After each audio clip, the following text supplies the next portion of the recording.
Order at 6 o'clock. Billy is absent. We have a quorum. And if you will join us in prayer, Logan will lead us.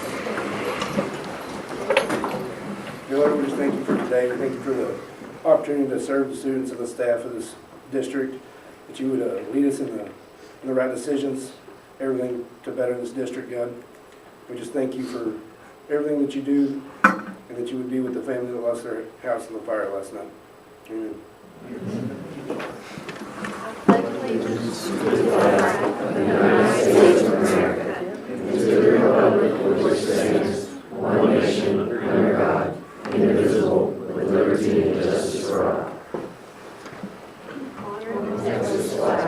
I pledge allegiance to thee, Texas, one state under God, one indivisible. Thank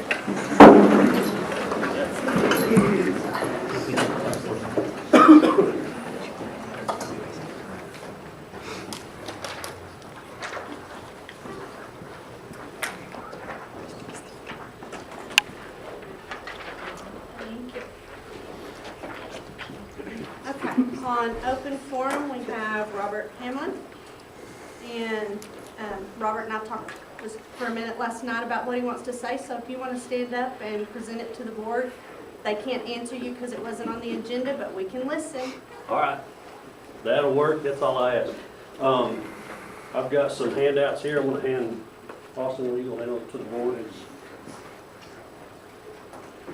What I'm doing, and Austin, our senior patrol leader, is bringing some handouts I put together.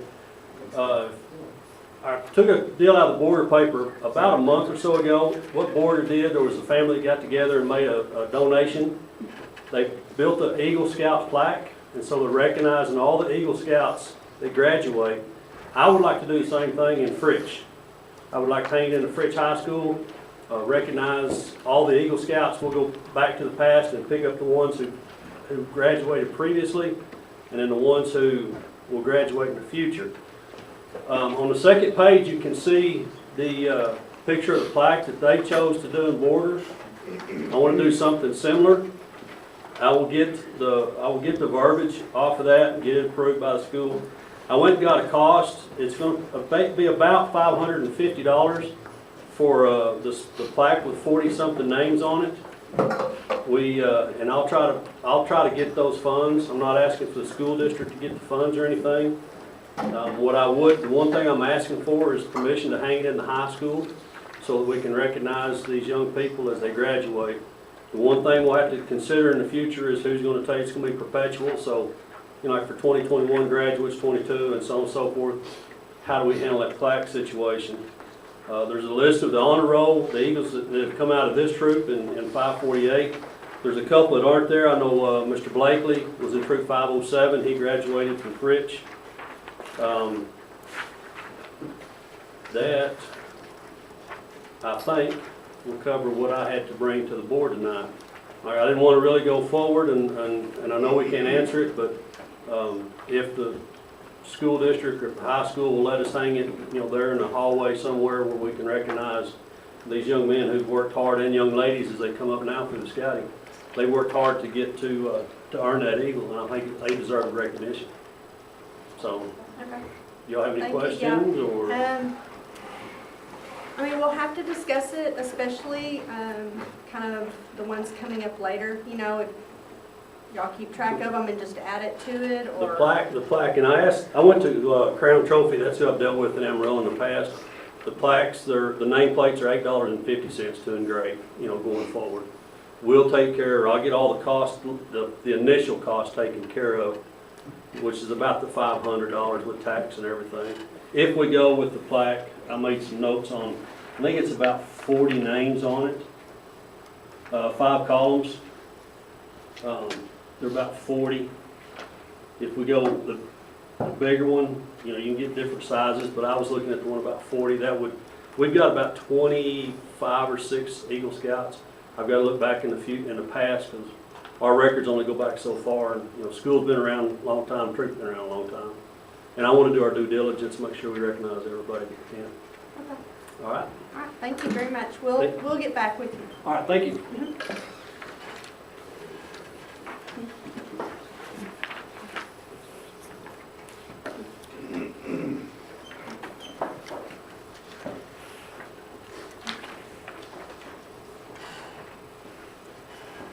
we have some guests. Does anybody have any questions? Anybody want to ask anything? Okay, all right, so let's do our guests. And I usually let Ms. Searles go first. Do you want to go first? Sure. Sure, go ahead. I will. Okay, so I would like my guest Samantha Schitt to stand up. You can stand where you're at, girl. Samantha, she saw a need, or she wanted to help some students in need at our school, and so she decided to, we come up with the idea of a hat drive, and so she raised, with the students wearing hats, about almost $350 through the hat drive, and so we decided with that money she was going to get an angel tree, a child with an angel tree, and make sure they had a better Christmas. And she was actually able to get 2 angels with the money, and then her family took her shopping, purchased all of the gifts, and she donated those to CCS to give back. And so, in a way, she organized something for all of our students to be able to give back to those in need.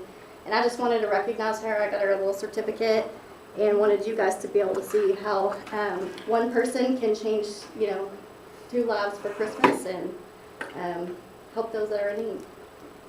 Just want to recognize her.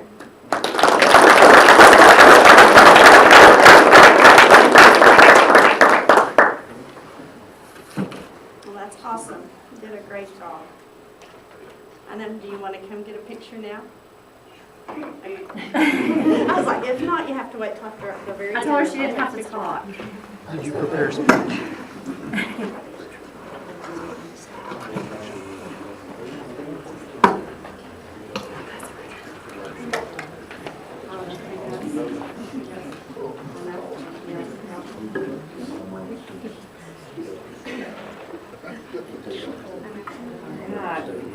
Say Merry Christmas. Good job. Great job. Great job.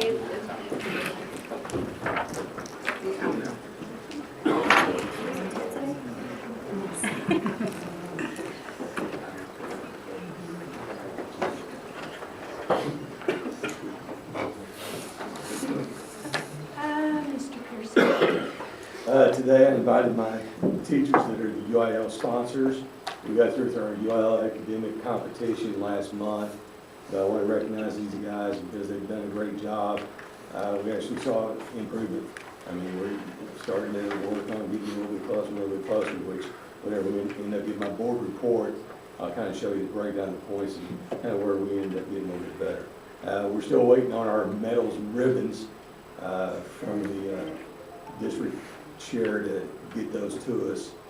So next month I'll end up having some of those guys with their medals in front of us. But our teachers here today are Miss Bass, Miss Deathridge, Miss Robinson, and Mr. Sherwin.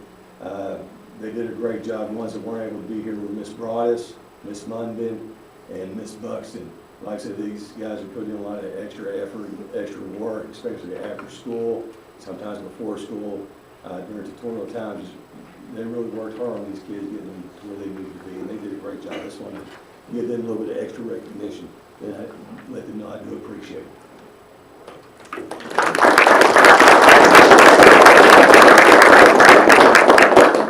We really do thank y'all very much. I know the students enjoy it.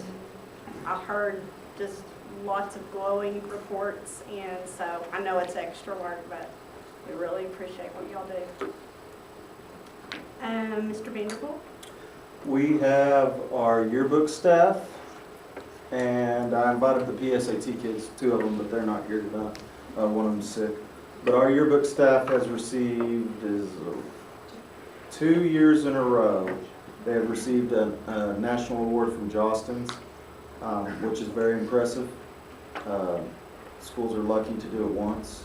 So these girls, and I think it's just girls. Right? Yeah. Y'all want to step forward? There we go. Yeah, there he is. There he is. Yeah, see, he blends into the background. But they've worked really hard. They're working on their third consecutive award, and just kind of wanted to give them some shine because we do have a really good yearbook. And Mrs. Armour, unfortunately, is sick today, so otherwise she would have been here with them. Our PSAT students that I invited, one was Kimberly Charlton. She's sick.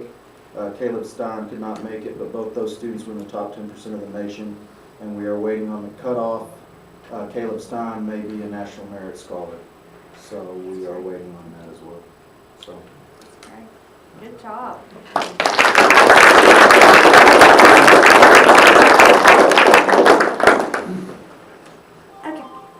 Coach Wiggins?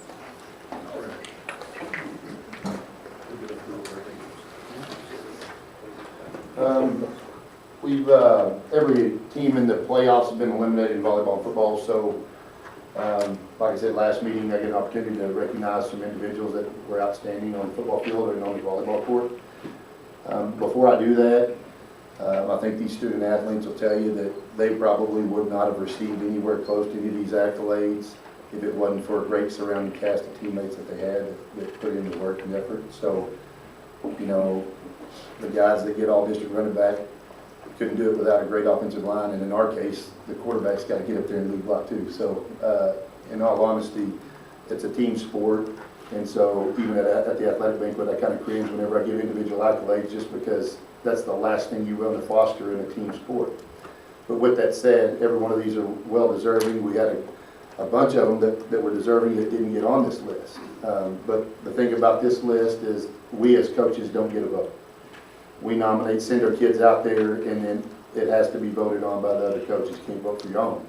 So that takes the politics out of it. And so we're going to do volleyball first. And so, ladies, whenever I announce your name, if you'll just come stand up here, I'll actually go through every one of their individual accolades, and they can stand up here. And then moms, y'all get up here and take pictures like crazy after they're all over there when I'm finished, and we'll keep them up there as long as it takes for you to get all the pictures you want. But all district, Bella Price, offensive MVP and academic all district. Haley Raper was the co-defensive MVP and academic all district. Kaylin Roberts was the co-newcomer of the year and academic all district. Avery Connor was all district and academic all district. Kennedy Dallas was all district and academic all district. Kinley Roberts was all district and academic all district. Ansley Lucero and Avery Stein were honorable mention. And making sure I'm getting my academic all districts here.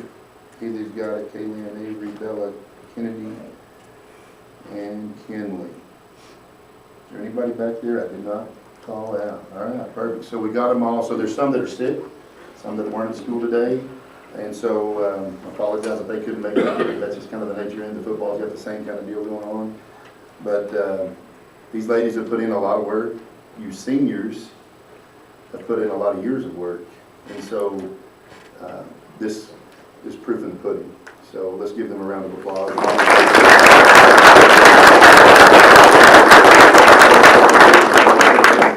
And mamas, y'all can get up here and take pictures of them. School board, if y'all want to get in the picture. He's giving you. I know, yeah, his thing.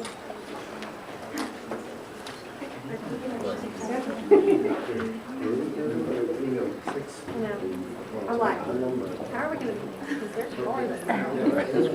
They look sharp. Our football boys are a ragtag on.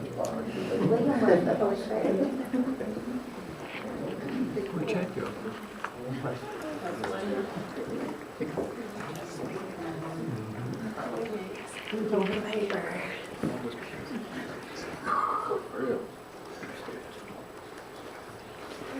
Thank you. Good job, girls.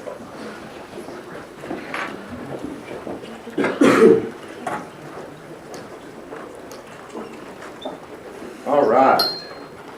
Football. We had a tough district, really tough district, very competitive district. Like I said, I'm tickled pink that these kids got recognized. There's some on the list here that were sick, weren't at school today. Some that were deserving that didn't get on this list. And so, like I said, I'm proud of these boys, and they'll be the first to tell you that, like I said, it takes every one of them on that team in order for us to be successful. And I just couldn't be having a great season. And especially to you seniors, I keep telling these guys all the time that, you know, there was a huge transition and like, we finished the year right. That's really what it was. It was on fire and we finished the year right, but it just takes a little spark to start a fire, and that's what these seniors have done. You know, there'll be years where grades that keep coming and you underclassmen now the standard of excellence that they got to go meet. But looking back on all of it, there'll only be one group of seniors that can look back and say, hey, look, we started that ball rolling. We started it, you know, and so that's kudos to these seniors. So Xander Woodward was first team all-district running back. Xander, get on up here. Coley Floor was first team all-district offensive lineman. He is not here tonight. Tate Mayberry was first team all-district linebacker. He is not here. Bradley Salazar was first team all-district defensive back and second team all-district receiver. Tate Mayberry was also first team all-district punter. Before I go any further, I got a kind of a funny joke on that punter deal. We had several kids that could punt the ball. And at one point in time in non-district, I thought, man, we're going to be the only team in district that's going to letter 2 punters. That means we can't move the ball, but anyway, second team all-district running back, Braden Freeman. Second team defensive line, William Wiggins. Second team defensive back, TJ Falcon. Our academic all-district athletes had to maintain a 90 or above average throughout district. Zabin Dethridge, Coley Floor, Aaron Hudson, Alejandro Ray, Jace Smurl, and William Wiggins. Let's give these boys a round of applause.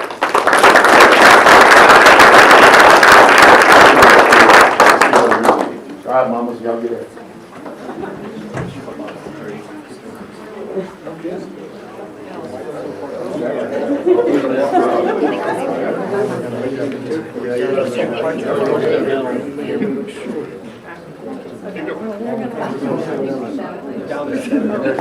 Oh, there you go. Aaron's still gonna be talking to everybody about that. I know, maybe the board should. I know. That's what I thought. I guess sit on the first. Smile. Okay, stay for one more for the paper. Oh my gosh. Sorry.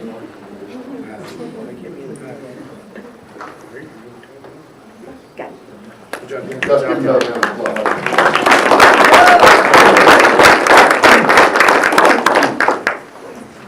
And I'm probably speaking out of turn, but I'm assuming if they want to leave, they can, but I don't know if there's any more. Okay, and before everybody leaves, let's do the yearbook real quick, the yearbook staff. Yeah, Y'all, you still have to take pictures. If I have to, y'all have to. And, well, the teachers. Oh, the other two. And any of the teachers, whoever.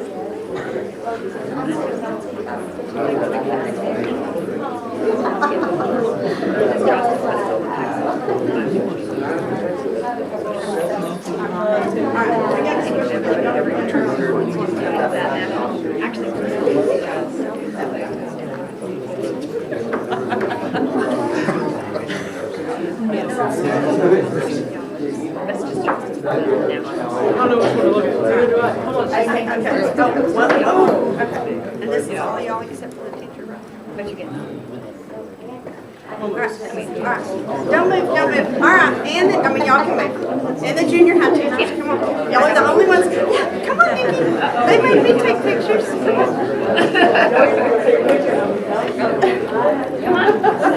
You're going. All the UIL. We don't want y'all to be left out because we love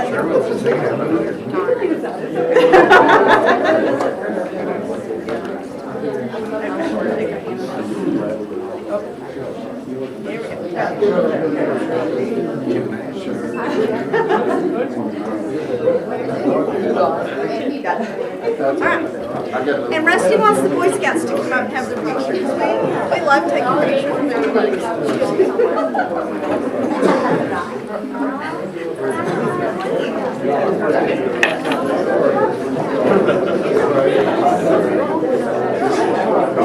get everybody.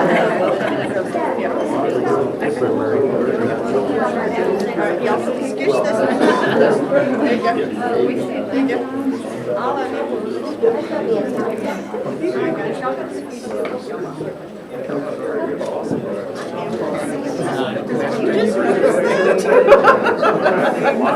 Yeah, I was gonna say, we gotta squeeze it a little bit.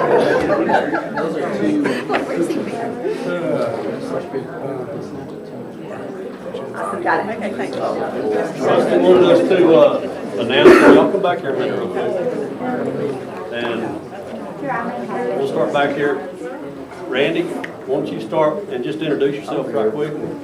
You're with the Hvac, tell you what you do with the Hvac, and we'll go through everybody real fast. I'm Randy Reese. I'm the Cub Master for the Cub Scout pack here in Fridge 548. We've been recruiting this year. We've gained a lot of new members. Been holding pretty continuous meetings, and we're working on doing some community outreach and some community service projects. So, I know my scouts have done a lot of good this year, and our pack is growing. Austin, just come right down the line. Well, my name is Austin Melendres. I'm the senior patrol leader. Basically what I do is I look over all of these people that are for once looking over me, but I'm actually taller than all of them. Yeah. I'm Draven, and I don't do anything. I'm Alex Alanese, and I'm the assistant senior patrol leader. If he's not here, it puts me in charge, and I just cover for his job. I'm Trace Downs, and I'm the patrol leader, so neither of them are here. I'm in charge. I'm Colin Rains, and I, like Draven, I just sit around and watch pretty much. I'm Cody Wright, and I'm the OA representative. So I just if there's something for the OA that's coming up, I tell everyone and I try and get more people into it. I don't really do anything, but... What's your name? Most. Okay. I am Grayson, and I am the son of the Cub Scout leader. My name's Robert Hamlin. I'm the Scoutmaster for the troop, and this is my grandson. And part of the reason we came tonight for the Eagle Scouts, these are two future Eagles that are here tonight. And again, like Randy said, the Scouts really involved. We did a food drive a couple weeks ago for the church here in town. We got another one coming up in a few weeks for December. We try to do a lot of camping. These boys say we don't do anything, but we do a lot. So we were in the parade, if anybody's out for the parade, so we keep them busy. My name's James Murray. I'm an assistant scoutmaster with Robert. Again, like Robert said, you know, we've been in this troop for a long time, and we have several young scouts here, Austin, Alex, Draven, Trace, Cody. They're real close to getting that eagle, to being on that plaque. And it's my honor. I've got an Eagle Scout sitting right over here, Mr. Logan Bidwell, that was with me back when he was where these guys are now. You know, Fritz has put out a lot of good Eagle Scouts, and this troop has put out a bunch of good young men. So remember, Logan might tell you a story about the Buddy Rock sometime. All right. It's not on the agenda. Thank you, guys. Thank Thank you.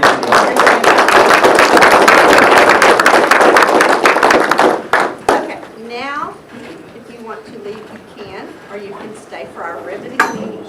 Thank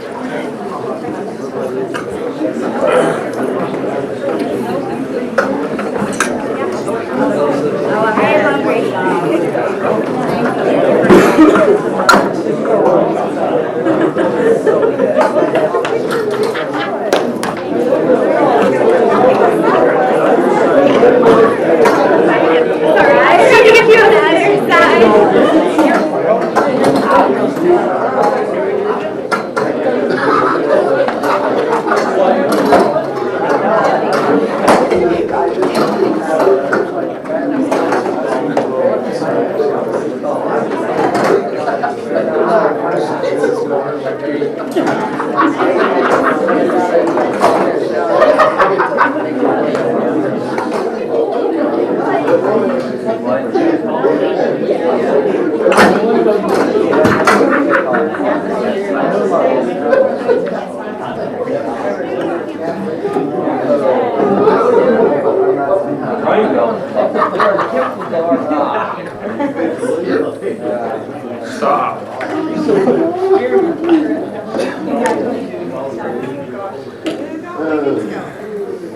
move on to new business.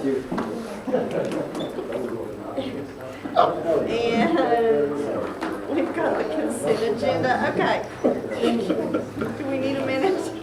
Yes, yes, we do. Okay, Jason. Okay. The second one on there, the SHAC committee, that's a new where the board has to approve the members on the SHAC committee, and so that's what that is. And the SHAC committee is the School Health Advisory Committee. They're in charge of, they have to have, how many meetings is it a year? Is it 4 now? It used to be 1 a semester, now it's 4. And they'll come up with the,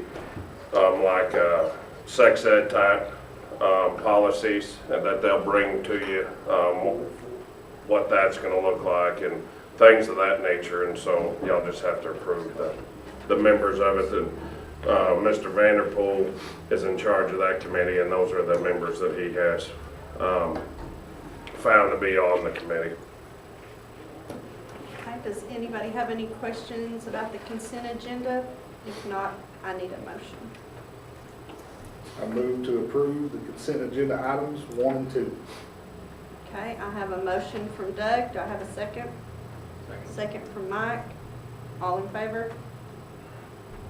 No opposed? Motion carries.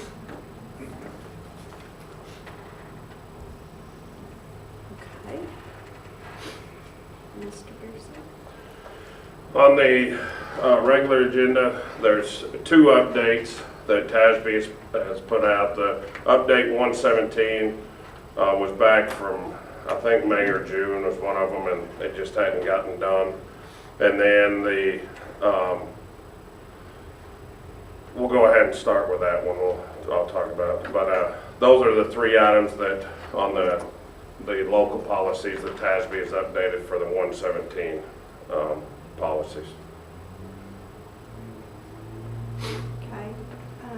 Does anybody have any questions? And have y'all seen the ones where they mark through and all that comes from TASB? And so the local we can change if we want to change anything. The legal we can't. So this is our local. And if you read over it and have any questions, we can always go back and revisit it.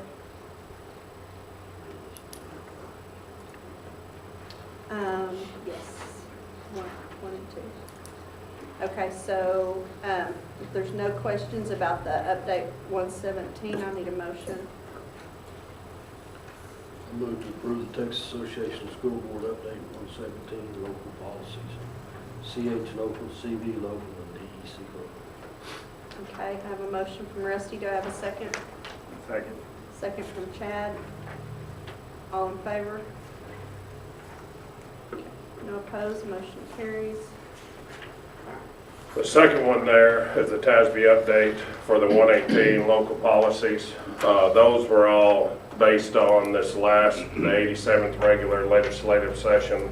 So they've been updated to reflect the different Senate bills and House bills that were passed during that session.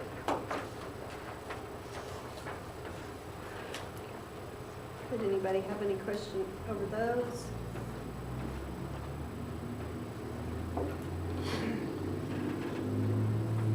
Okay. There wasn't a whole lot changed.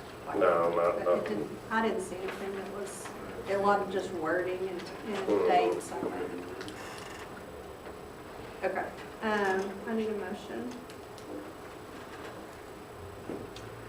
I move to approve the Texas Association of School Board Update 118 local policies, CFD local, CQB local, DFE local, DP local, EHAA local, EHBC local, EIE local, FTE local, FEA local, FEC local, FFG local, and FL local. Okay, I have a motion. Do I have a second? Second. Okay, second from Doug. All in favor? No opposed, motion carries. Good job. Nobody else wanted to read it. I thought we was going to have to sit there for a while before somebody jumped in. Okay. Next is the ESSER. Is that you, Mr. Hahn, or is that still Mr. Garrett? Sure, I'll take it. Okay. If you remember in our ESSER spending plan, this is ESSER 3. In ESSER 1, I'm trying to make sure I keep it all straight. In ESSER 1, we did the elementary with the control systems and the sanitization air purification system. And in ESSER 3, we approved in our plan to do the junior high, high school, and he's included admin building in here as well. So this is just a continuation of that project. It's completely paid for by the ESSER monies. And it is the only bid that we received that met our needs was the bid from Andre, and so we didn't have any competing bids to give you. When we did the ESSER 1 grant, we asked them to do bids for this and that first stage at the elementary and the high school and junior high. And at that time, Train bid it, but then TEA came back and said I had to, since it was a new, different ESSER, I had to do a completely different RFP, and so we just asked them to rebid, and Train chose not to again this time. So we did get one other, but it was not complete. And then we also looked at doing it internally for legally you have to have 3 bids, and so our third bid was looking at doing it internally, but we just don't have the staff to do that. So the bid from Audrain is our recommendation to approve to do for the ESSER HVAC upgrades to the high school, junior high. Is there any questions? So they're going to just go in on the existing? Yeah, it's the exact same thing we did at the elementary, where they replaced they put these Pelican thermostats as our control system so that we can have a better control. Like I was showing Jason earlier today, I can literally pull up every single thermostat on my phone and say, somebody says, oh, it's really cold, I can pull it up and look at the air and look at the graphs and see what the air's been. It's a simpler control system, but it's for our purposes a better control system, especially since our current one just doesn't really work well. Then the other thing, the main portion that we did it for was the air purification system. If you remember when we talked about it for the elementary, what it does is it releases ions into the air, which causes stuff to clump, which causes them to be caught in the filters better. And so they also have done a COVID study, because that was one of the things we submitted to TEA, was the company who makes the air purification system, GSP, I think it is, or GPS. GPS did a study that shows that it kills 95% of the COVID. So we presented that study to TEA when they approved it. So this just puts it into the buildings that we don't currently have it in. Like I said, the junior high, the high school, and this building, I believe he has on there. And it is $164,420. Like I said, that's completely covered by ESSER 3. Does anybody else have a question?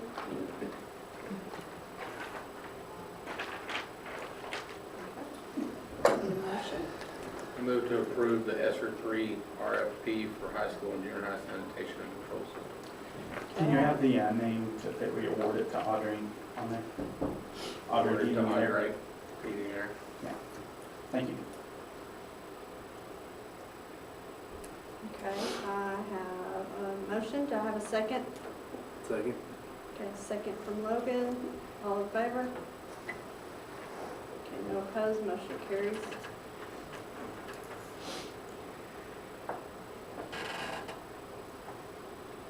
Okay, and who wants to discuss the RFP? I guess I'll take this one too. So, we've been talking about the gym units for several months now. One of the things I want to make sure that I point out is that, we've been talking a lot about the floor, but we were actually wanting to replace these units before the floor had issues. These units I asked Mark to go look and see the date of manufacture on these units. They are 21 years old. They're by far our oldest units in the district. Currently, only 3 are functional. One will need thousands of dollars of work to bring it back to functionality. So that's why we want to replace these units. But then we went into the floor problem. And can you pull up the humidity log graph, Felix? You asked me to bring you the humidity logs because we brought in Ponder, if you'll remember, and Ponder said that the problem with our floor, with its warping, is that the humidity levels are too high in the gym. So what we asked is Audrain to re-quote us the system, adding what's called humidistats on there. Humidistats will allow the system to, even when AC or heat is not running, the humidistats can run and circulate air to be constantly pulling air out of, or water out of the air out of the water. That's pretty good. So these were the readings that from the device that the floor company put up there. The red line I drew in there is at 30% humidity. That is what the floor company told us we needed to be below for the floor not to get damaged from humidity. And if you'll see, this starts where we turned the units on constantly. And so you can see we really we weren't able, because one of the problems with the units we have right now is they don't have humidistats on them. So they're only pulling moisture out of the air when the AC is on. So if you'll notice, yeah, there was some fluctuation in the humidity, but we never really got it beneath that 30% line. The 30% line, it dropped beneath there when it dried up, when all the rain stopped. And, so it did decrease it. It did have some effect, but it didn't have enough of an effect. That's why we believe the humidistats, if we were to do independent humidity devices, it would cost us more than the $5,000 difference between the quotes with the units without humidistats and the units with humidistats. We probably are looking at $20,000 to put for the size of building that is, the size of roof that is. From what I looked at, we're probably looking at about $20,000 worth of dehumidifiers. They have pondered that they are fairly certain that it is the humidity. They pulled up a plank, I believe, on one of the boards to make sure the pad was dry, correct? Yes. So they pulled up, there's not a leak underneath it. They believe it is the humidity. We really need to replace these AC units as it is. So that's our recommendation, is that we replace them with the humidistat. So that is the only bid we got. If you're aware, if we have an item that is over $50,000, we have to send it out for bids. The only bid that we got back was from Audrain. So this isn't a federal fund, so we don't have to get 3 bids. So that's our recommendation, is to approve the bid from Audrain Heating and Air for the replacement of those units. So when we replaced all the units on the high school, we did not replace the gym? That's correct, because that Cool Schools grant only allowed you to replace units in educational areas, and they did not consider the gym an educational area. We've, since that Cool School grants, come back and we've replaced the units that go to the locker rooms, because they won't replace in the Cool School grant as well. We've replaced the units in the back of this admin building, because they don't consider the admin facility educational as well. So the only thing that we were able to do with that Cool School grant, I say only because it was a ton of units, is we did all the classroom areas in the high school, the classroom areas in the junior high, and I believe just a few of the units, rooftop units at the elementary. I believe most of the units at the elementary were new enough that they were not replaced with the Cool School grant. For those of you not aware, we did a Cool School grant about 8 years ago, and we replaced the vast majority of units in the district. It's $540,000 worth of units, and they were a lot cheaper back then than they are now. So it did replace a significant number of units. But like I said, we were not able to replace the gym, so they just were not eligible in the grant. Okay, well, Billy and I were talking about it, we were trying to remember if they got replaced. So we're looking at 6 units? Yes. Well, there's 4 in the, let me look at that. There's 4 in the new gym and 2 in the old gym, right? I believe that is correct, yes. Okay, and so it's $5,000 per unit for the humidistats, or $5,000? No, it was $5,000 total, the difference between the 2 quotes. He gave us a quote without the humidistats, and then we started having the issues with the floor, and so I asked him to re-quote it with the humidistats included in those units, and the quote just changed about $5,000 total. Yeah, I can't believe there's any humidity within 100 miles, but seriously. I mean, it is. Yeah. I'm like, where's it coming from?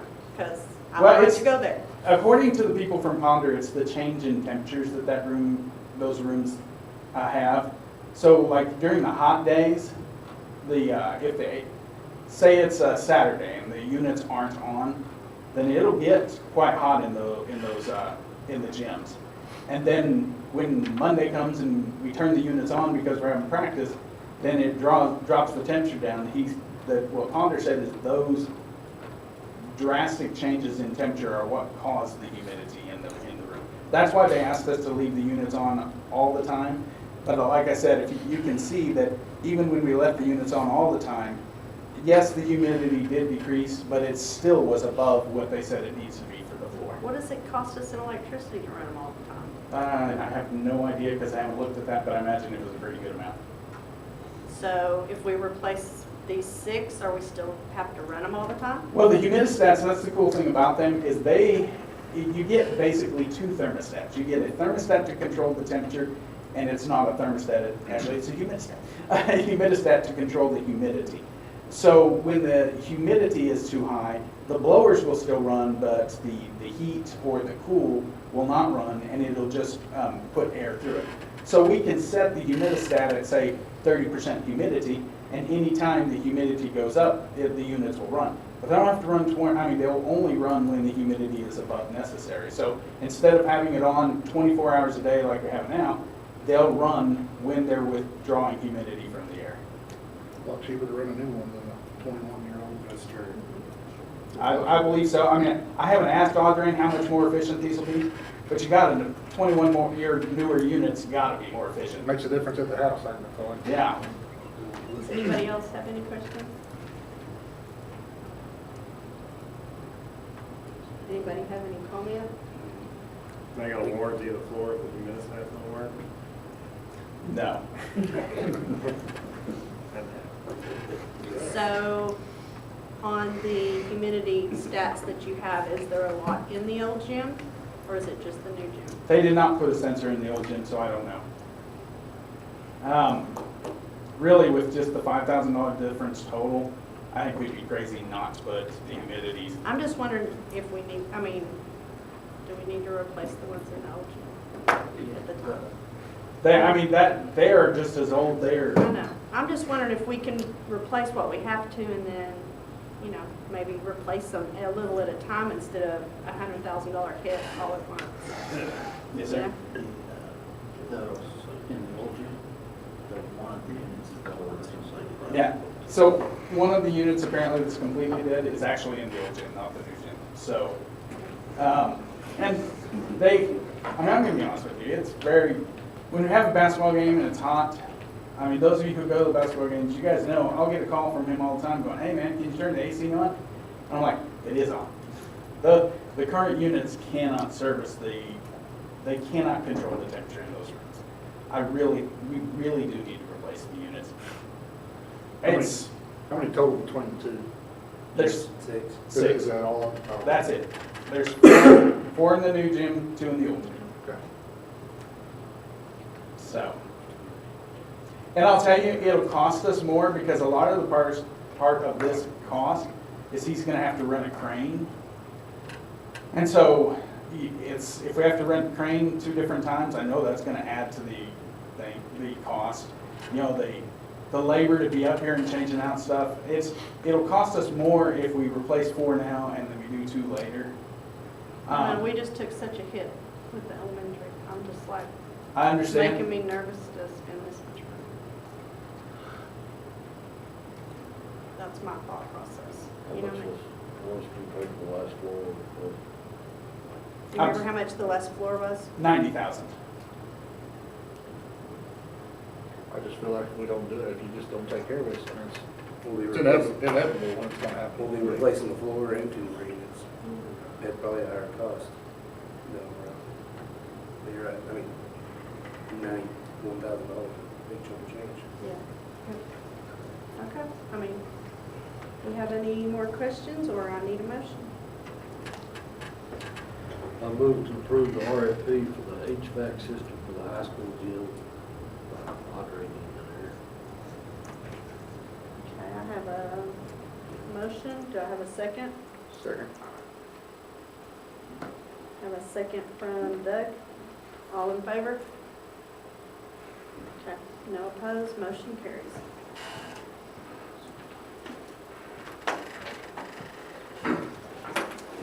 All right. Mr. Garrison. All right, you know, because our bond didn't pass, we need to decide whether or not we want to try to do it again in May. So that way we can go ahead and set a bond workshop so we can get rolling on that and making decisions. We have till, what was it? February 12th. February 12th to order an election. And so I just need to know if we need to go ahead, if we're gonna go forward with it, if y'all wanna try it again, or if we wanna wait. In order to get our $1 million reimbursed, we have either the May election or the November election to pass the bond. So I don't know what y'all's feelings are on. I think we gotta try.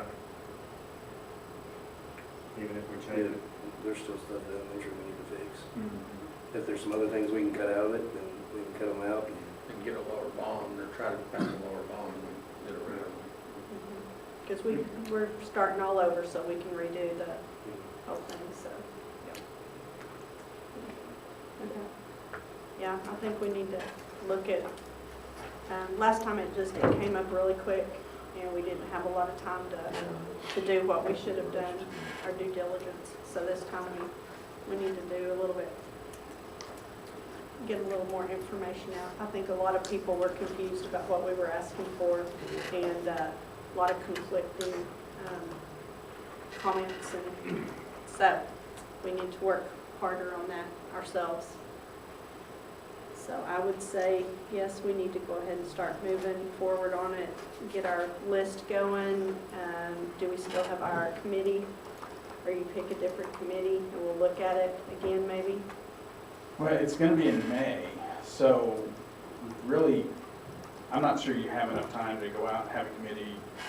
Well, but can we have a committee just look at what we already looked at and kind of maybe make comments and help us?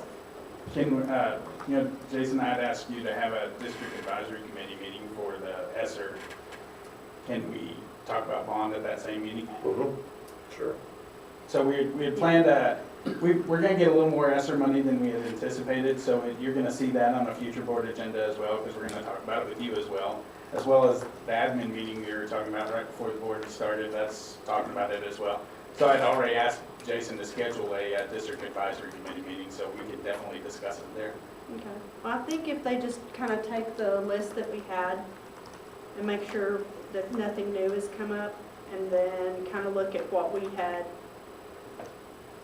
kind of shoved to the bottom and see just what their thoughts are on it. I don't know that we can change a lot of it. We may have to take a few more things out, kind of give us more of a, I don't know, what do y'all think?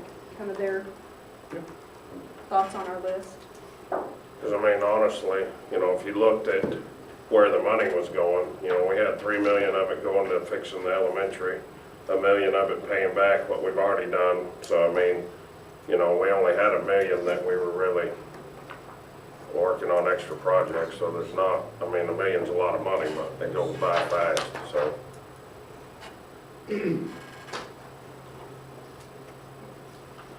We may, I don't know. What do y'all think? Still the same that we had, or want to think about it? Well, we can do that in the workshop. Yeah, we can discuss that kind of stuff in the bond workshop. Okay. All right. So I would get somebody together and kind of look at it. But I would start with it. Okay, let's do campus reports. Ms. Searles? Okay, I did put some pictures in there. Of course, I put Samantha on the front page. We had our kiddos for UIL at Frank Phillips College, and I don't know why I didn't put UIL results, but we had some really good students placed in our UIL, and so I'll add that in the next time. They did really well, and I'm super proud of them and the teachers. Had a lot going on. We had our math night. We had quite a bit of good turnout for our math night. Parents, I noticed that I think it was really good, and they were in the gym, but they also, I encourage a lot to walk down the hallways and look at the updated hallways too. So I think if we can do some more of that in the spring would be, we do have another project night coming up in the spring, which would be good. I believe that will be in February or March, which would help, have some people see what's going on over there. We did have our Santa shop all last week, and that seemed really good. We had a good turnout. It's nice to be able to have parent volunteers come back to the school, and we had a great turnout for our Thanksgiving feast. Gosh, they served 800 and some odd meals in those 2 days on our campus. It was really good, and they worked really hard. We have Santa pictures on Friday, so Santa Claus will be on campus. I think Mrs. Claus is going to be there as well, handing out candy canes. We're writing Santa letters. Starting today, we started our NWEA testing, and so we'll be working on that over the next 2 weeks, this week and next week. And so when I come back to the next board meeting, we'll have some data to show our growth in reading and math from kinder through 5th grade on how we're progressing as far as reading and math growth. And I think we're going to see a lot of good information there. Progress reports will go out Wednesday to everyone. We figured out a way with Schoology to get that done, so those are printed and ready to go home for every student. And we do have our 5th grade music program this Thursday evening at 6:30. It's a Christmas program, so if you're available, they've been working really hard. We'd love for you to come in, hear the 5th graders sing. Next week, we're going to have a Christmas Spirit Week. There's a different dress-up day every day. We just want to encourage kids to participate in that. We have Christmas parties, and parents are invited. I guess it's one thing that we haven't really made aware that parents are allowed to be on campus and coming to lunch with kids. And so the party schedule, I've posted that. It's in here, and trying to get the word out that parents are invited to come and be back on campus. And I did not have any new DMAC data, or the NWA data will be next time, but I did put in 2 charts for pre-K. We do track data as well for pre-K, just so you can see reading and math growth for pre-K. And we have a program that we purchased. It's called iStation, and pre-K gets on their Chromebooks every single day, and they do reading and math activities. And of course, they're gauged for kids, but the way they're made, they can track and see how they're doing. And so the first one is, this started in September, and it goes all the way up through, currently. Our pre-K is growing in reading. Math is kind of struggle there in math, but reading is growing for sure. They're learning letters. It's harder to tell pre-K what math they can do, but you can tell, that they're learning their letters, their sounds. And so I just continue to see that this will keep growing for pre-K as well. But we are above the average, the little triangles, where we need to be.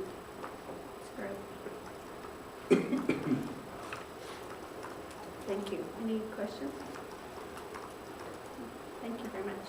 Okay, Mr. Pearson. All right. Excuse me. Over the junior high, some of the upcoming events. Excuse me, my voice is going to go out. We have our next basketball game coming up this Thursday. So far, the kids have only been able to play 2 games, one in November and then one last week. So I haven't had a good chance to really get a whole bunch of pictures for those guys yet. I had to submit the report before the last game, so I have definitely some game shots. But from the first game to the second game, definitely there was improvement for the 7th grade for sure. I think our girls ended up leading with like 40 seconds left in the game. The other team ended up getting a 3-point shot with like 20 seconds left, and we just couldn't get another shot off. So a lot closer game this time than last time. 7th grade boys did a lot better. 8th grade boys did a great job. Very competitive. Girls struggled, but defensively, if you only give up 19 points, you're doing a good job on defense. It's just their offense struggled a little bit on the other day. So we completed our UIL academic competition back in November. And as you can see, there's a lot of kids that ended up placing in the events. We had a lot of guys that ended up doing a great job. Overall, we finished 4th, which was the same as last year, but we had more points this year than we did last year. So us and the 3rd place team which was sun ray, both of us ended up matching each other. We had the same separation this year as we did last year, but we both gained points, whereas the top two, they lost points. So getting a little bit closer to the first and second. So they did a good job. Again, our pep squad, we still go into the games, especially the home games, supporting our teams. Ms. Broadus is working on independent student information so that we can take our interim to start assessment. The program that we use for our attendance, which is Ascender, isn't very compatible with the STAR information that we input. She inputted the students' information last week. She got back an error report of 400 errors, and it's just the compatibility. So she's having to working hard getting all that stuff put in. We have time, a little bit more time to do that. We're going to be trying to get our math done before we leave for Christmas break. But for reading, science, and social studies, we have all the way until April 15th to get those that interim assessment done, just to see kind of where they're at midway during the year, see how we can kind of gauge how they might be doing on STAR, and what we need to change and what we need to work on to get the students ready to take that STAR. On Tuesday, and I got this from Ms. Cook right before I submitted this, on November the 30th, we had some junior high kids going to Tampa for the junior high regional auditions. And as you can see, we had several students that finished in the top half. Cody Griswold, Lexi Bidwell, Julie Carr, Justin Harris, Cody Smith, Weston Wiggins, Bristol Dickerson, and very pleased with how they're doing and how they're receiving. We even have two that made the all-region band, Cody Griswold and Lexi Bidwell was alternate. We're doing a fundraiser right now, especially for CCS, collecting wrapping paper and tape for them to wrap presents during this time. And we're working on that this week. We're going to get donations to them next week. And again, big list of the kids. If you keep going down, Felix, some of the information we got for our STAR, for our DMAC, excuse me, I pulled this off Ms. Robinson. She was having to be here. This was our science. Doing a great job on this last assessment, which was on the 18th after the last board meeting. Keep scrolling down if you would. On the questions that they go through, this is what more we look at.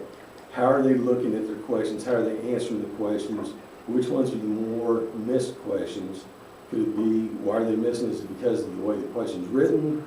A little bit of understanding is different things to see where we can improve. And if you would, keep scrolling down, Felix. Right here is what I really am pleased about.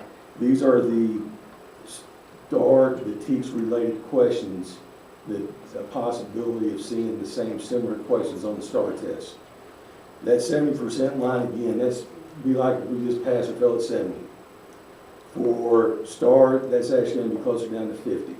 But on this instance, every one of the kids on these TEACS related questions were over 70.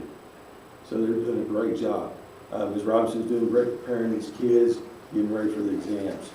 And then if you would scroll down a little bit farther, get to some of these, the Common Lit program. Oh, you keep going. Keep going. That's just some of the demographic breakdowns. Keep going, one more. And one more. Right here. Getting some of the Common Lit program that we ended up implementing this year with our ELA and our English. I took this off of Ms. Broadus's. These are just the assignments that she's done so far. The program itself is very user-friendly. It's not very printer-friendly. It took me a long time just to get all this stuff copied and moved over to where I could actually kind of print some stuff. And it's weird because whenever I was trying to print it in color, the line graph, which is the next one, didn't show up. But it would show up in just black and white, but black and white doesn't show real well. But if you would, go to the next one. What I ended up doing, and it's not, could you enlarge that a little bit for me, Felix? Thank you. On this, the top one is for their standard one, which is evidence. And basically being able to read the passage, being able to look at it, being able to determine critical thinking skills based on it. Now this is out over the course of the year since we started using this in August. Some of the passages are going to be a little bit harder, some are a little bit easier, some are dealing with poetry. So we're starting at, the line is at 60, going up and going down, depending on what's going on during the day, how much effort the kids are putting in. But it's kind of showing you some growth. I think whenever we got closer to after Halloween, a little bit dip, too much Halloween sugar, and then just the line, that way we get some growth, just basically looking at that one standard, only collecting evidence. On the other one, the second one, just the central idea, being able to determine what that story is truly talking about.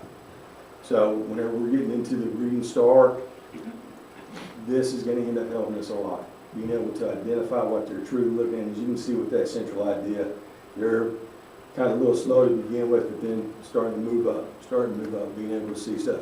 The program itself ends up tracking 16 different standards. And like I said, it's a ton of information.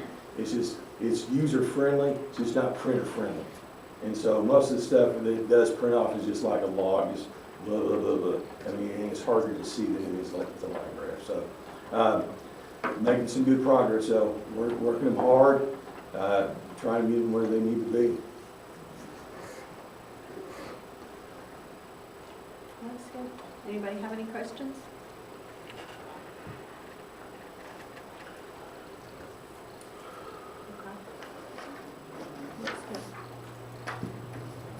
Ms. Robinson, everything looks good, especially since you're here today. We didn't talk about you and it was like, it's like, yay, it's doing good. She's here, we can talk about that. Okay, Mr. Vanderpool. As you can see, we've had Nhs Inductions. I believe 2 board members were here. I think it was Doug and Logan, as well as Mr. Garrison were there.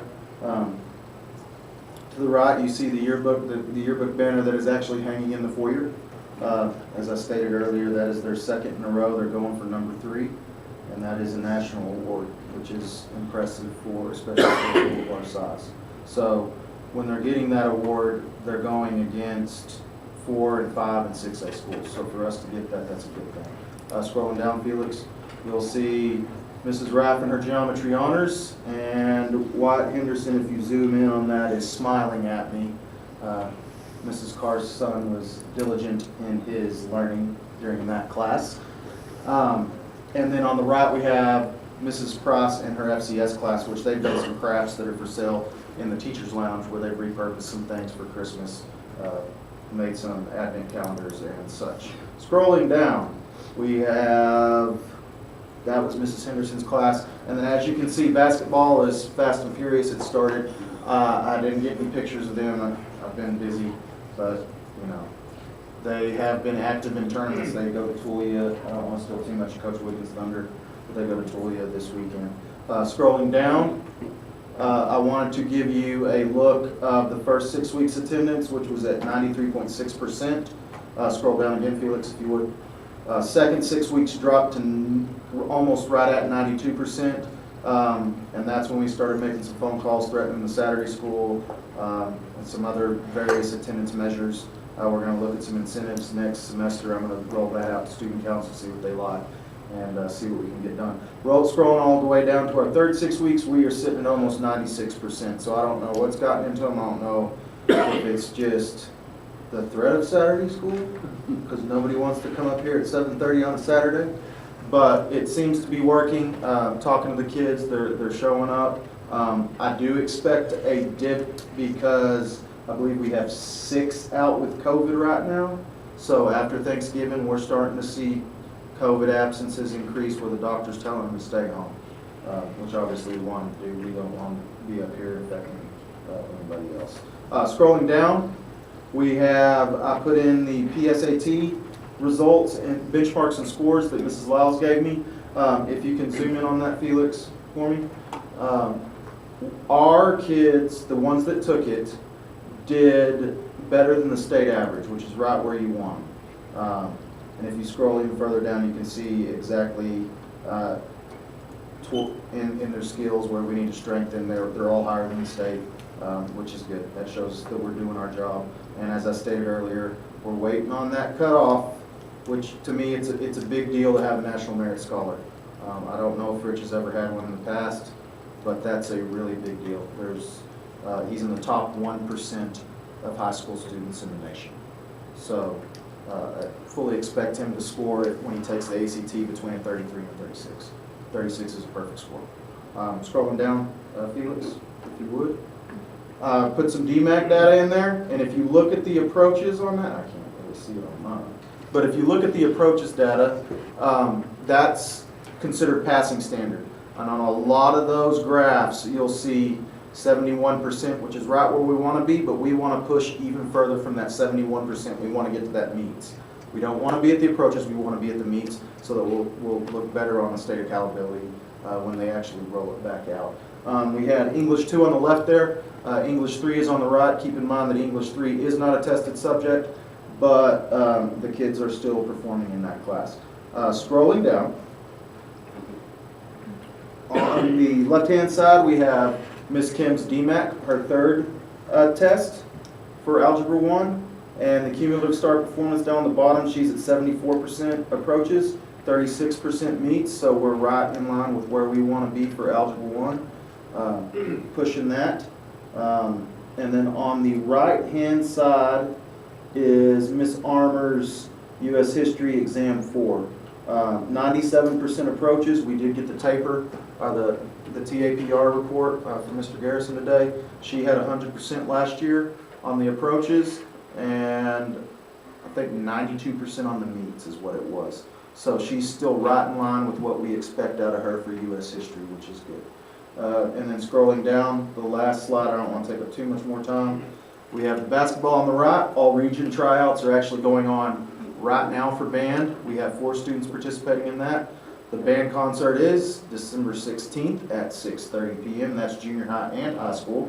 UIL has a practice invitational meet, ends to net, January 15th, which is a Saturday. It was moved from January 8th. And then we have the BPA regional meet, which is January 22nd, 2022. Any questions? Thank y'all for getting that data out. I appreciate it. I know I've been all over the place trying to get what I wanted, but I do appreciate it.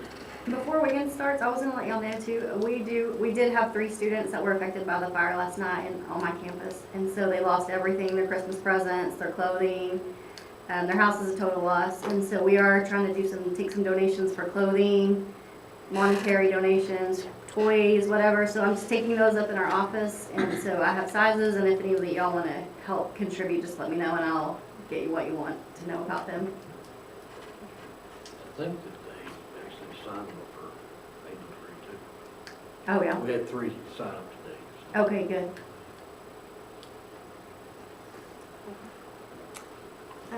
Does anybody have any questions for Mr. Vanderbilt? Thank you for all that information. And Coach Wiggins. All right. Once again, just proud of our kids on our all-district volleyball and football again. Just to touch base on that, like I said, it's a fun time to be an Eagle. Transition's always crazy when you go from one sport to the next, and once you get that transition rolling, then you just hang on for dear life. I mean, last week we had varsity tournaments going on, we had junior high basketball games going on all at the same time. If anybody came to the gym on Thursday night, they got to see Mr. Vanderpool, me, Coach Fry, and Coach Osteen officiate. And the reason that we were officiating is because we were hosting junior high basketball games on a Thursday whenever there were varsity basketball tournaments going on, and the official list was very small. So in the future, we won't make that move. The rationale was smart behind it because we were coming after Thanksgiving break. Coaches felt like they needed more practice time with the junior high before they played a game. But in all honesty, that move needs to be happening before we're stuck with me officiating. So with that said, we have a home game tomorrow night with the high school. Our varsity girls have won 1 game. Our JV girls have lost 1. So they're on opposite ends of the spectrum right now. Varsity boys have lost 1 game. JV boys have not lost. And so that's all coaching. But anyway, long story short, I was concerned because I thought, well, we've got a home game tomorrow, but if you look at our basketball schedule, I don't think there's another home game in December. No, not till January 7th. And so for those of you who wonder how that all goes down, when COVID hit, it kind of changed up all types of scheduling, because you usually go on a 2-year rotation here or there. But then UIL came out and said, okay, you can't have tournaments because that's too many congregated people in one place. So that completely screwed up the scheduling. And so scheduling has been a nightmare, and after realignment, starting next year, it'll really line itself out. Heaven forbid we don't have another pandemic. But with that said, I did some number crunching just because I got the opportunity to officiate. On home games like tomorrow night, we average an average of $640 to officiate 4 games. And we don't make that on a game. And so when we travel, it costs us probably about between $200 and $250 to feed our girls and boys that go travel, plus fuel, and we don't have to pay officials. And so, in all honesty, when it comes down to just dollar bills, it actually costs the district less to play on the road than it does to host. Now, with that said, Booster Club gets the concession. Sometimes that's good, sometimes that's bad, you know, so you do have a concession that we do generate money off of when we host games. But I'm a numbers guy, and I like to do the numbers on this, and so whenever you prepare a budget, and y'all see it, we've got a professional services line item through Function 36 that pays for the officials. Well, when we don't host a whole lot of games, we may have a year where we've got a lot left over in that account.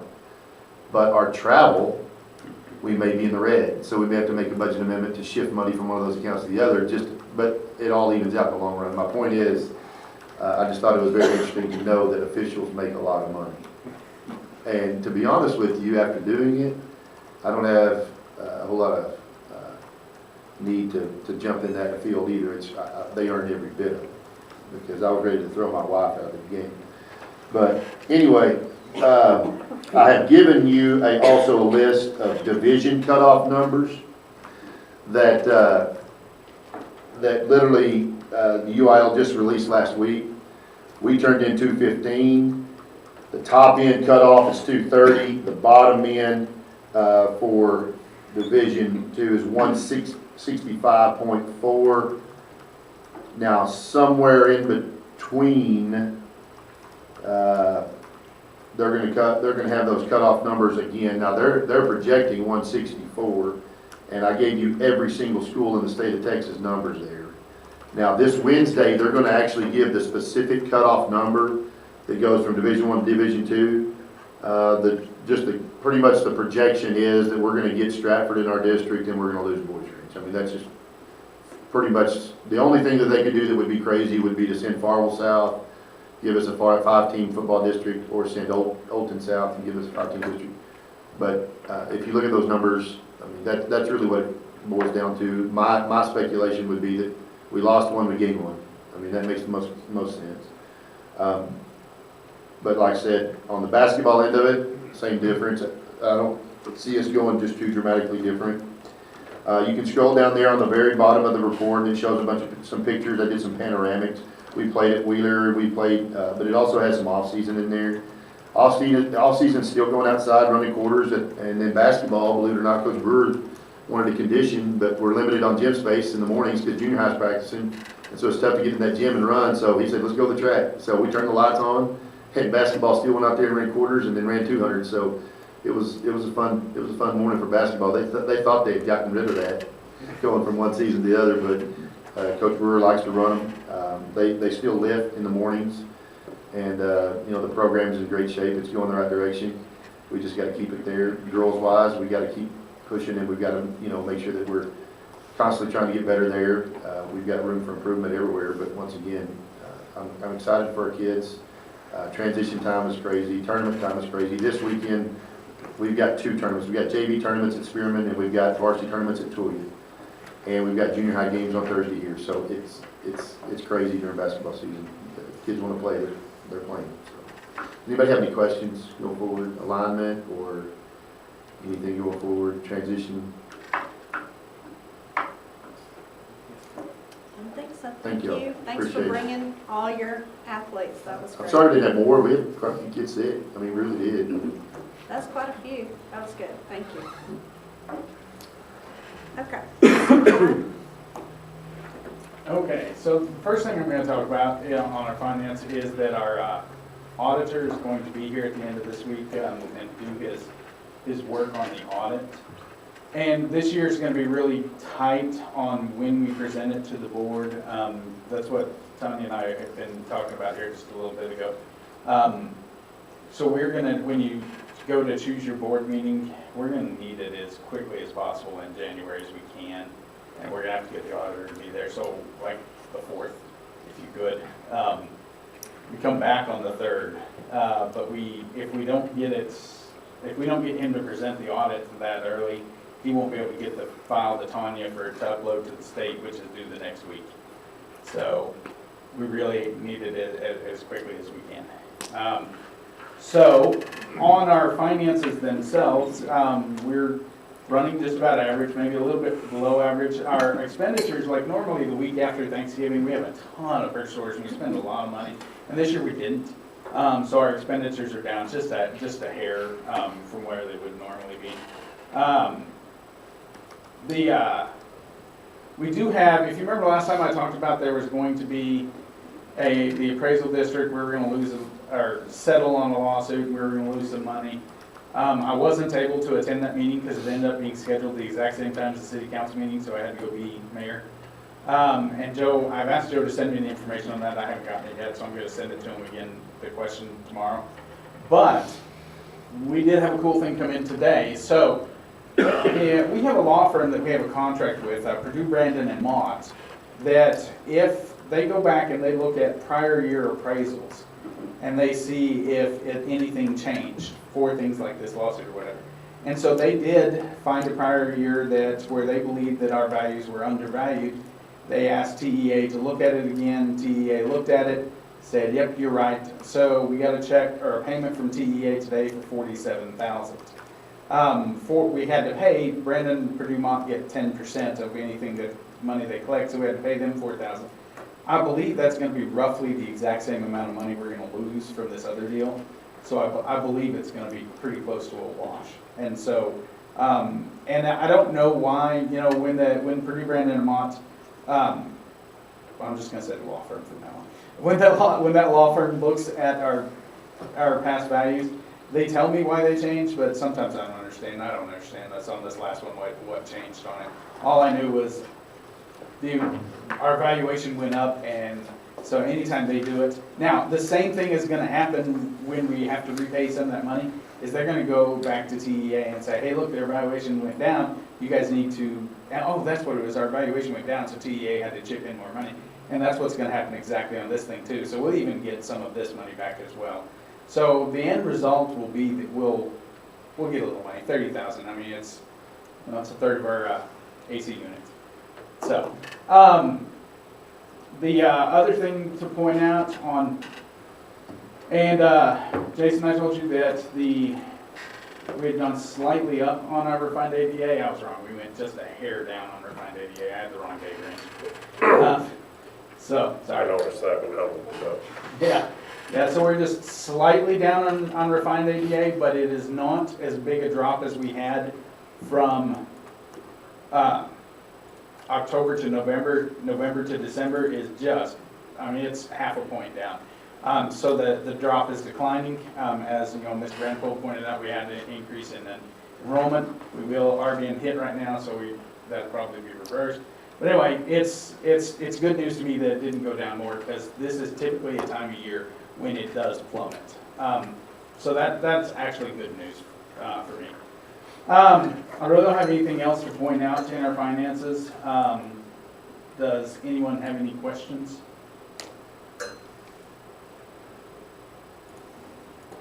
Oh, I did look up one other thing. On that 12th, we have to know the total dollar amount before that, a couple weeks before then, so that we can get figures. So we really need to know the total dollar amount by the end of, for the bond, by the end of January. So, and that's all I have. Okay. Everybody good? Any questions? Okay. Mr. Pearson? All right, the COVID update there, that has changed. We have several more kids that have tested positive. one more staff, and so those numbers have gone up. I think 4 students more than what's on there, and 1 staff member, like I said. What I did this time is I broke up and did 2 charts. One of them was the enrollment for the different grades and the total enrollment, and then you can see the refined ADA there. And then on the second chart, I did the attendance percentages broken down per month, and then the total there. And so the activities going on, we got a band concert, and then Mrs. Searles, you said yours was this Thursday at 6:30? And then we did set up the parent-teacher conferences. They will be January 3rd from 4 to 7 when we come back from Christmas. And then I do have the TASA study group on Wednesday. I'll be out that morning.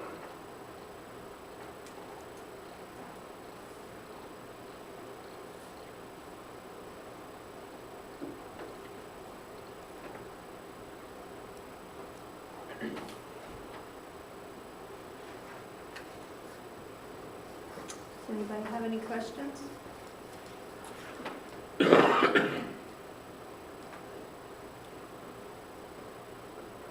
Go ahead. Did you send things home for the parent-teacher conference stuff? Or are we sending anything home for that? So they know? We have not, but we will. Okay. We put the information on our progress reports. Oh, I'm sorry. We put that information at the bottom of our progress reports that we're sending out, so. We'll send something out next Wednesday.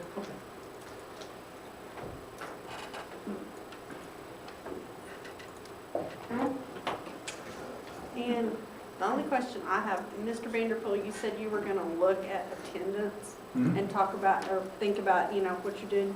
Do y'all do that during admin, or is it you and the high schools? I've got an attendance committee that I sent an email out to. Okay. And talk to them, and I had one of my teachers get back to me with some incentives. So I'm gonna run it past student council and see what they think. And then I'll bring it back to the attendance committee, and then we'll see if it works. Hope so. It's kind of sad. Okay, thank you. Yep. All right, let's set the date for the next meeting. Did you say The 4th would be, you have those parent conferences on the 3rd, so the 4th would be about the earliest we could do it. And we haven't even talked to Mark to see when he's available, but what day did you say they were due? Yeah, I've got to have them to region by the 13th. And we have to have some time to work on it, the data. So as early as we could in that first week in January would be better for us. Normally I'd be going like, oh, that's too early, I'm not going to be able to get my reports done. But we have to. So.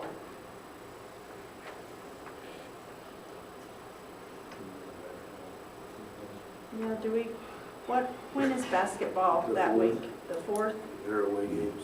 Oh, hang on. Stratford for the girls and Danville for the boys. 3rd. Huh? What about the 6th? Junior high basketball. If, That's right here.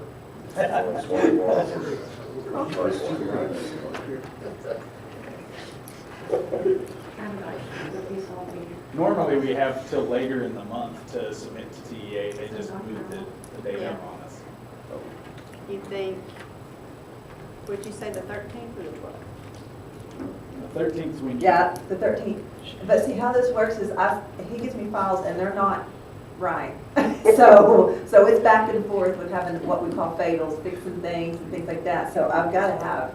Like When 4 she days, says- 5 days, how many? Well, a week would be nice, but I mean.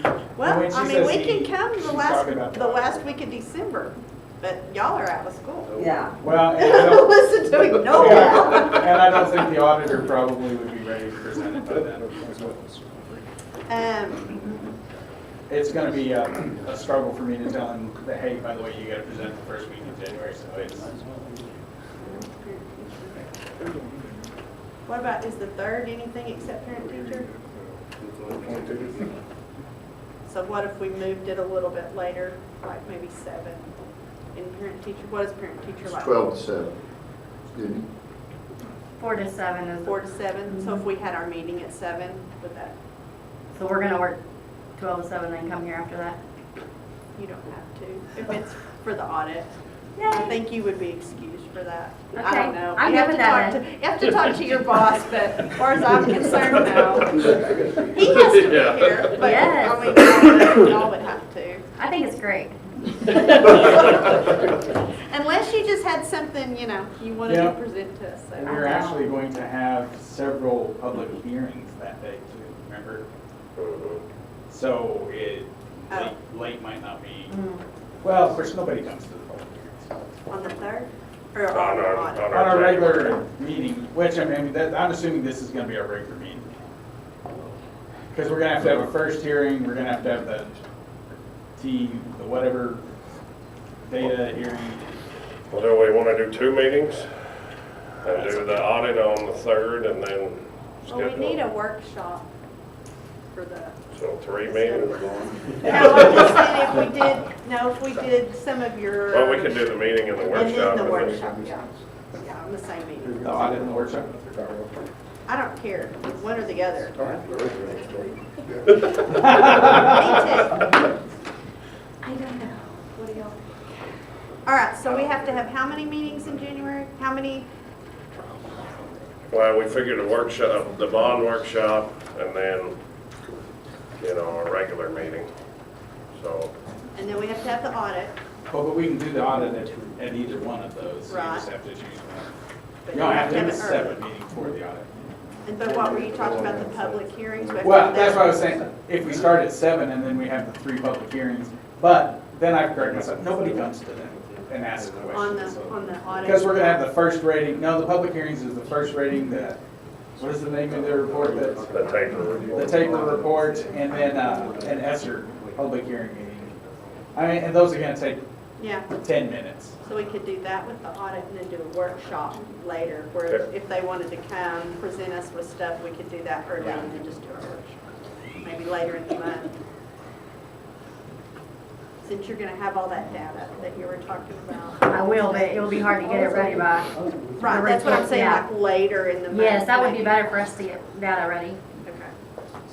Okay. Okay, so if we want to do the audit and the first rate, all that, what do y'all think? Do the audit on the 6th, because in 4 days, I think 4 working days, get it ready to see it.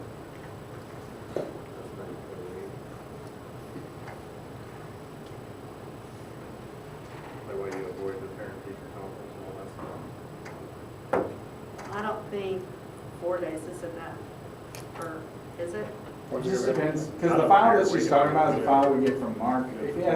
When he writes down codes, he doesn't write down the correct codes, and so then that's what causes all the fails. And so we just have to find all of that stuff, but it's the uploading it to TEA is the thing that takes forever. Because everybody in Texas is doing it at the same time. Yeah, so. Because we're at the last minute. One thing we might want to do is talk to our auditor about starting to do our audit early.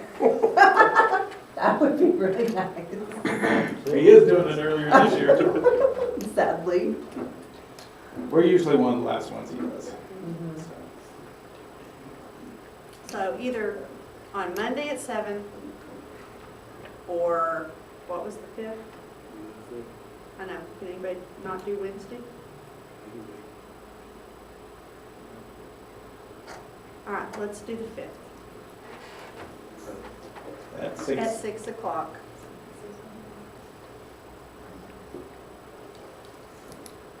And that is for the audit and the public meetings. Isn't that just going to be a regular meeting then? Yeah. Yes.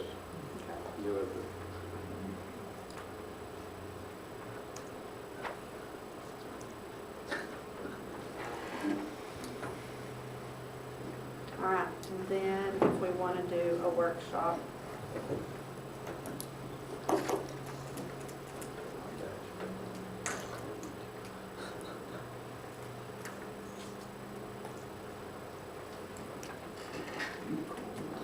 I want to do the 17th through the 24th.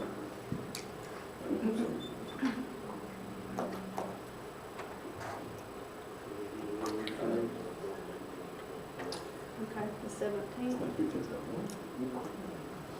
When was that Martin Luther King Monday? Yeah, that's that day. No, we don't have school that day, right? No, Do we not have school on the 17th? no. Or is that a student holiday? Or is that everybody? Is it every- Either way, I know that we've moved our junior high basketball games that Thursday. Oh, because yeah, we we're won't be in school that day. I guess we'll see what the third is. Yeah, we can do a workshop on that day.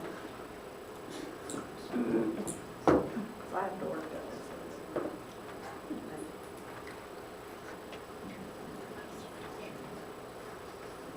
6 o'clock? Yes, and y'all won't have to come to the 17th if you're not in school. Yeah, if you have your stuff ready on the 5th, that's great. So. Okay. So, the 5th at 6 for our regular meeting and the 17th for our workshop. And both of them at 6 o'clock. We'll do that. That'll be good. Okay, so we're going to go into closed session at 7:35 to, hold on, I gotta get there. To discuss personnel or hear complaints against personnel or public officer, Texas Government Code 551.074. Thank y'all.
Don't forget to call Jason, let's see.